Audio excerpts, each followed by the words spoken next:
Hello and welcome or welcome back to the Three Strands Pod. What's up, y'all? What's happening? What's good? What's popping? What's going down?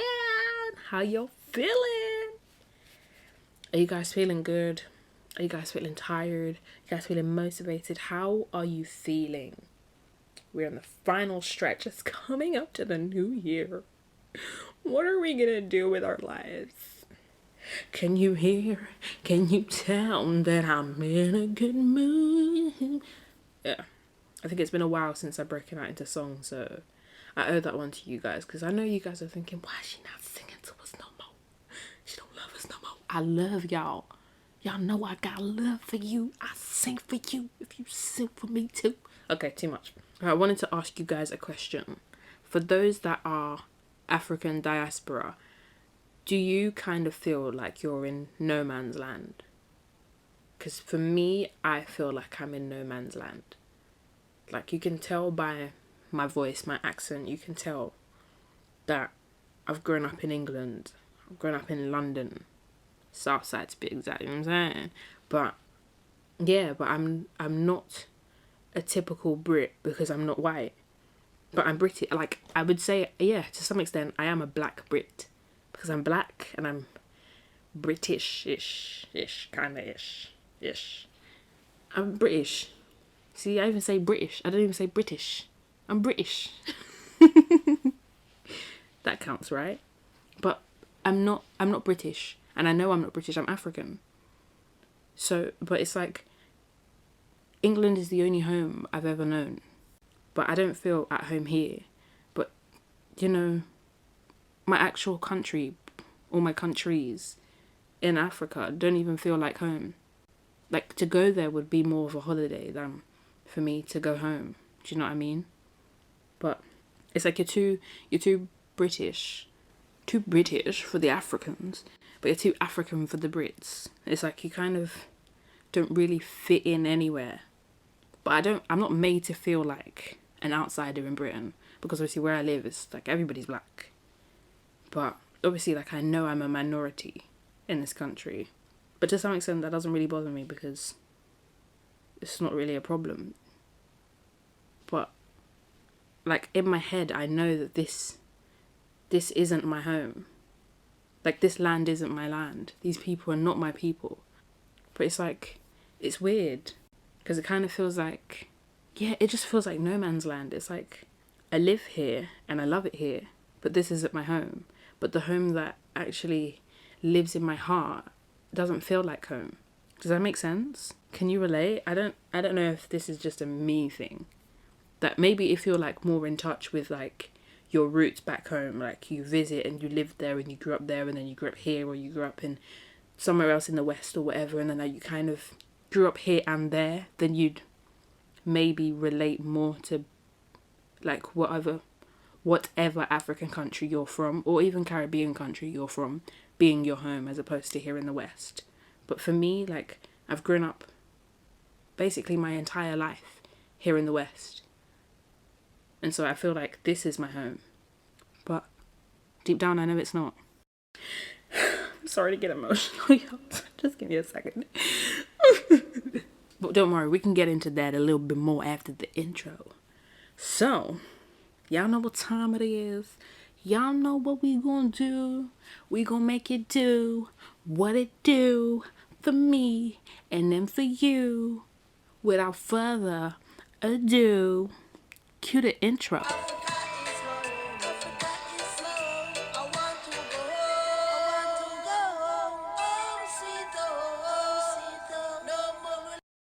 This episode is about a speech titled Reasons Why the Colored American Should Go to Africa by a man named John E.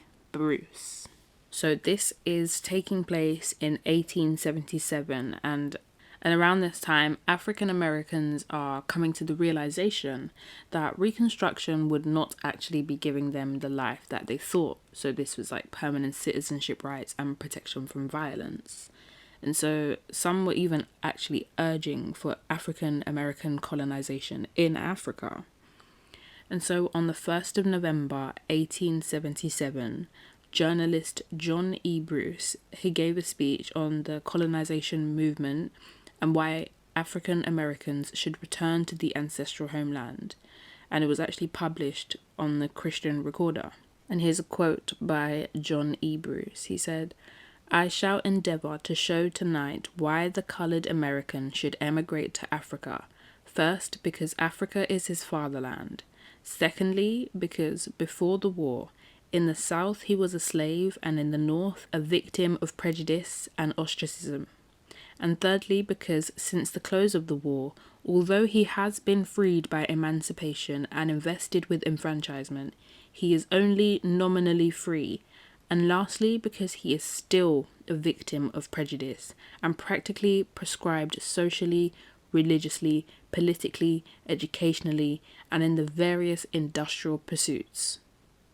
And that was his speech, his reasons why the coloured American should go to Africa. And when I was reading this, I was like, this is very interesting to me, because he said only 4 points, but the 4 points are they're so accurate and so hard hitting. And the fact that he said this in 1877 and I read it in 2020 and it sounds like he could have written it yesterday, to me that's crazy. As in, there's nothing in here that is like, oh yeah, but that doesn't happen anymore, or this isn't applicable to that. No, as in, somebody could have written this, October 25th, 2020, and I would have been like, yeah, it's true. This was in 1877, not 1977. 1877, and in 2020 every single word is exactly as applicable then as it is now. Crazy. And it's easy, I feel like it's easier to say we should go back to Africa because that's where we came from, but it's like we've made lives here for ourselves in the West, in the UK, in the US, in different parts of Europe and whatever. We've made lives here for ourselves. We've made something of the situation that we're faced with. But when I'm saying that, it's kind of giving me Stockholm Syndrome.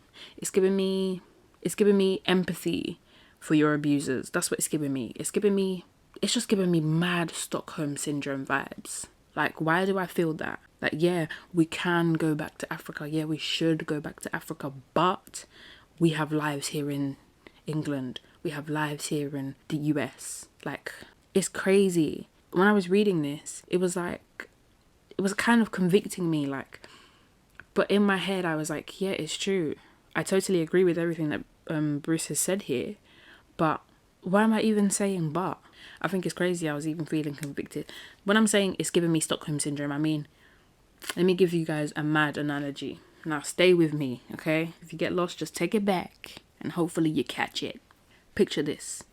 You're chilling in your house. Your mum, your dad, you, your little brother or your little sister, yeah? Let's say there's 4 of you. Just a calm, Wednesday evening, you've had dinner, just chilling, about to sleep now. It's late. Then people just kick down your door and run up in your house, grips in you, grips in your mum, grips in your dad, smashing up things in your kitchen, stealing all your stuff, dragging you, putting you into a van, don't know what's happening, middle of the night, just grips in you, dragging you. Suddenly you're in the back of a van. Man are telling you to shut up, got guns to your head and whatever. Man is even punching your mum in the face. You're just thinking, rah, what is going on? Now, you pulled up somewhere. This new house, different location. Say you were in North, now you're in South. You were in West, now you're in East. Completely different location to where you were. You don't live here. These are your ends. A man's dragging you out of the car. Man's dragging you into the house saying, sit down, shut up. Or you go sit in the garden or you sit on the floor, whatever. Man's just commanding you, kicking you, slapping you up, and your mum's getting punched up, your dad's getting punched. All of this. All now you don't know these men. As in, your parents don't owe debt to no one. These men just ran up in the house and are just causing havoc. Yeah? Now imagine they force you to live in their garden and work for them. Morning, afternoon and night. Day after day. You live in the garden and you work for us. You do the cooking, you do the cleaning, whatever. Anything I tell you to do, you pattern it, yeah?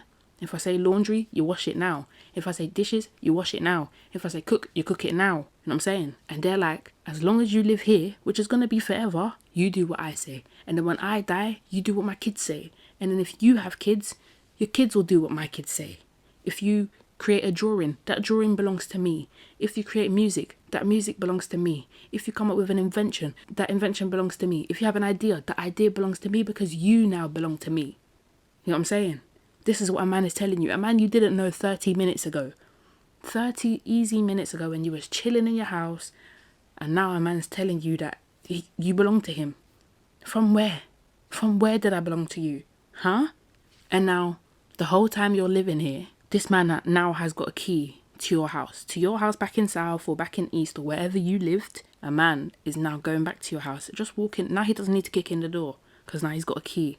So a man can just go into your house and pick whatever he wants. If he wants bread, go to your house and go and get bread. If you man got bread. If he wants whatever, tissue, if he wants to just go and get it from your house, he'll go and get it from your house. Even just to go there, just kick in the door a little bit. Just because he can, he'll do it. The whole time you're working in his house, living in his garden, and he's telling you, do you know that the things that I'm doing for you here in this house, it's better than what your parents were doing for you. Your parents didn't even look after you the way I'm looking after you. Your parents didn't even give you the things I'm giving you. Your parents couldn't even give you the things I'm giving you.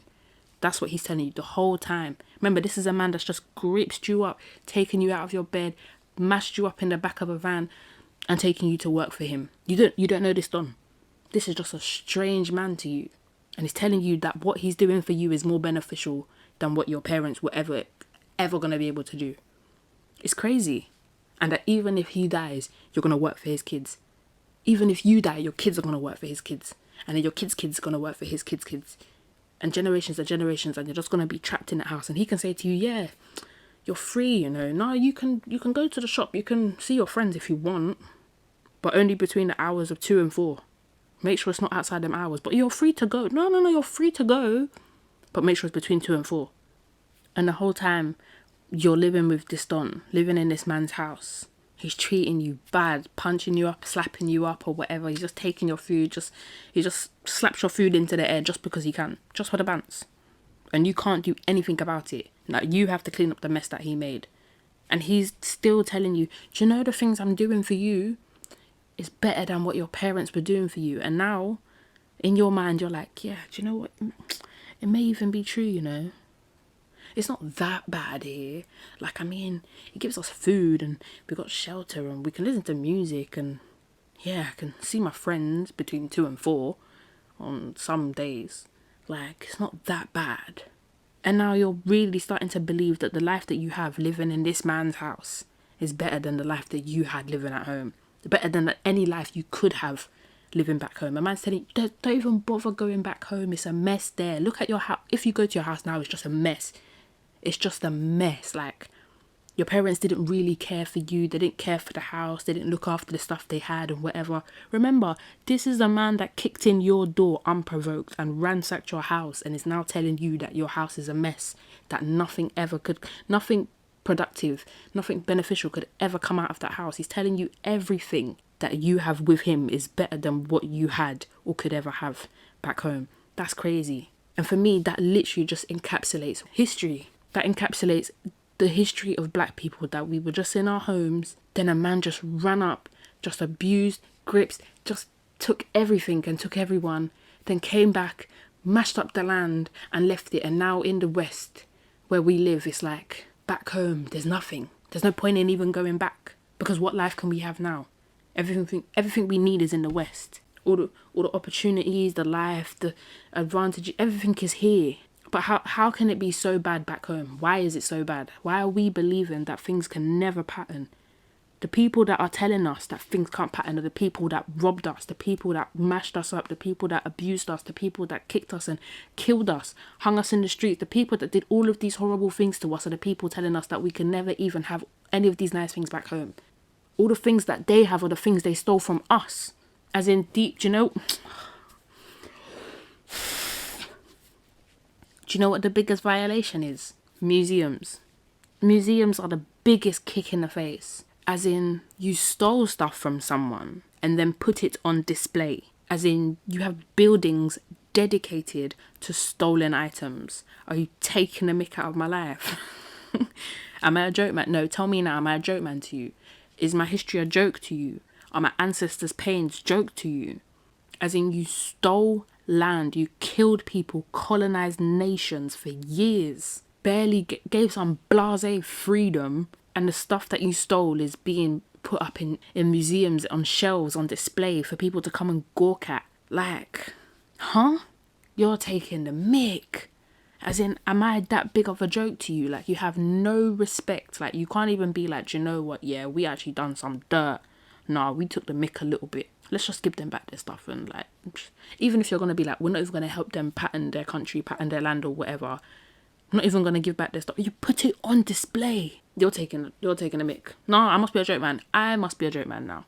I'm deep in it. I must be a joke man. I must be a joke. And then they have the cheek to charge you to go to some museum.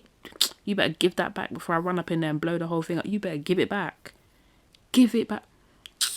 You need to give that back. It's not yours, you know. Like, when you actually deep the madnesses that have actually occurred in this life, the things that happen, like life in the West is all that glitters isn't gold, man. When you deep that life is actually just one big facade. It's crazy. That life here looks so good, but it's only good because of the detriment of the lives of people that suffered. They robbed and killed, murdered, colonized people for years in order to have the things they have today. And sometimes they don't even admit to it. They just say, oh yeah, everybody was enslaving everyone. You know what I mean? Like, we were all doing it. Like, fam, you were literally killing children, tearing up families, like sending people to different parts of the world, putting people on ships, taking them millions and zillions and trillions of miles away from their families, abusing children, abusing women, abusing men. It's so gruesome. So gruesome. And then we now, as like the African and Caribbean diaspora, are like, is there even a life for us back home? Can we even make something of ourselves? Like, do the people back home even see us as one of them? Because I've seen that bears. You want to go back, but then it's like the people in your community where you grew up or your family's from, they don't even see you as one of them. Like, yeah, you can speak the language or wear the traditional clothing or whatever, eat the food, but they don't connect with you because you got a British accent, you got an American accent or whatever. They see you like cool, they see you as like, oh yeah, higher class and whatever, because you're westernized, but they don't accept you because you're not one of them. But here in the West, they don't accept you because we're Africans, we're Caribbeans. It's like you don't feel accepted anywhere. Listen, if you take anything away from this episode, there are only 7 words I want you to leave with. Stupid Western. It's be about time. Slave trade. If you don't know where that's from, then mate, you're not even on finessing enough. There's not even finesse. We're done finessing. Daylight robbery. We are robbing this England blind. We have to rob them blind. Take back everything. We're going to take back what the devil stole. We're taking it back in tenfold. Huh? As if you're going to do my people dirty and we're going to sit down with our arms folded. My friend, you're bluffing. You must be bluffing. It's time to rob them in the daylight. Let them know we're coming back. We are coming back. You thought we were done? You think you're going to rob me?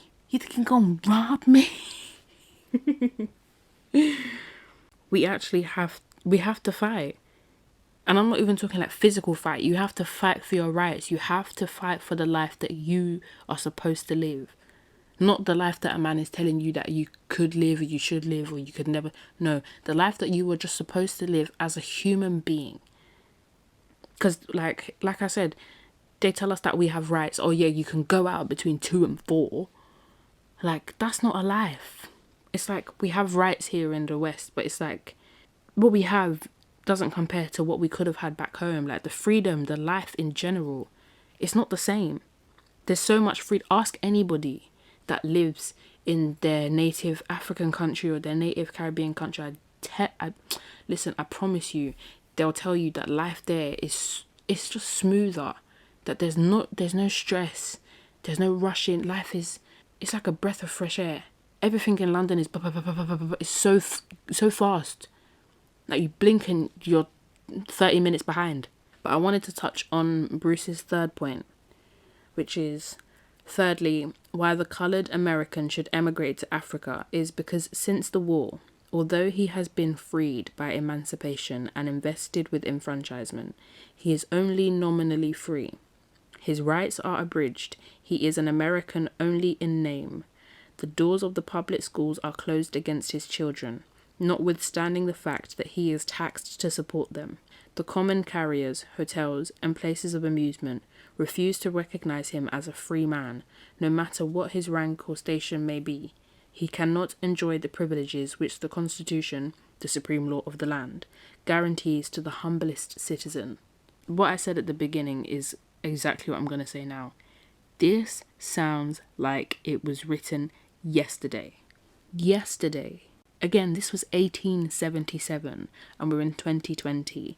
And he said the common carriers, hotels and places of amusement refuse to recognise him as a free man. How many times have we seen that? Where black people have been denied entry here and denied access to this, and they've just been told, no, sorry, yeah, we're actually full, or we're not hiring, or we're not doing this. No, don't take the mick. You know and I know it's because I'm black. Don't come with no dumb excuses. No, because if a white man pulls up now, you open the door quick, smile on your face and everything, but because I'm black, suddenly it's locked off. The doors of the public schools are closed against his children, notwithstanding the fact that he is taxed to support them. It's mad. That's actually mad that you are working to support these organizations, these industries, these sectors that are literally working against you. They're not working in your favor. They're not even trying to better you. You're just putting money into their economy. You're putting money into their pocket. For what? So that your kids can't go to that school. So that you can't even work in this area. So that you can't even get a house in this district. It's mad. All of these things is so mad. But with all of the points that Bruce gave, all of it is just easier said than done. But like, I feel like that's just with everything in life though. But with something like this, where it's so palpable, like the pain and the stress and the tension, the desire to just be where you feel at home. Is it in the West? Is it in Africa? Is it in the Caribbean? Where do I feel at home? It's easy to be like, oh yeah, I'm gonna go to Gambia because that's where my roots are. But are you gonna go to Gambia? And even when you're in Gambia, you're gonna feel like, yes, I'm home, or you're gonna feel like I have to work harder to make myself feel comfortable here because all I know is the westernized life. Do you know what I mean? Everything is just easier said than done. And like, even with like it's kind of similar to the black women and hair issue. It's like we kind of don't believe that things can be better back home because of how it's ruined and how people have made our home look. Like when you see on the TV, on the media, or whatever, see them African kids. I hate that, man. The media are so funny, you know, because everything they do is strategic. They always show these African kids with flies in their noses and where's these flies? When I didn't see one fly, but suddenly these guys always know where to locate them. I'm telling you, the BBC own flies. They take their own flies because I didn't see any. They'll show you some derelict village. They say, there's no water. So what? There's no water in the whole of Africa. They love to show that Africa's like this dusty place where there's malnourished goats and the cows are like skinnier than a 6-year-old. It's mad. And fam, the same way that this country, this England has countryside, cities, villages, Africa's got countries, cities and villages too. Countryside. They got it. They got countryside. They got cities. They got villages. You think them man ain't got it? They got it. It's all propaganda. They keep showing you these mud huts. They keep showing that. They'll show Africans with spears. Brother, who's got spears? Who's got spears? I'm not saying there's no man with spears, but I'm saying there's less man with spears than there are without. I'm saying, like, the propaganda is heavy. They want to show you Africa's done out. She's never going to get back on her feet. So don't bother going. Keep pumping money into the economy here in the West. It's so crazy, man. But yeah, how do you guys feel? Are you guys African or Caribbean diaspora? Can you relate to this kind of no man's land feeling? Or do you guys feel like, nah, I know my home is in Gambia, or I know my home is in St. Lucia? Do you guys feel, that you're not bound? Can I say bound? You're not tied to life here in the West, that you can or will move back Anybody interested in moving back? Or is that kind of like, oh yeah, when I'm old and grey, I want to move back? Or like, nah, when I'm 45, I'm going and I'm having my kids there, I'm raising them there, and whatever.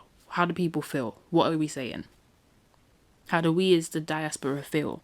I want to know your thoughts. I want to hear your feelings, your thoughts, your emotions.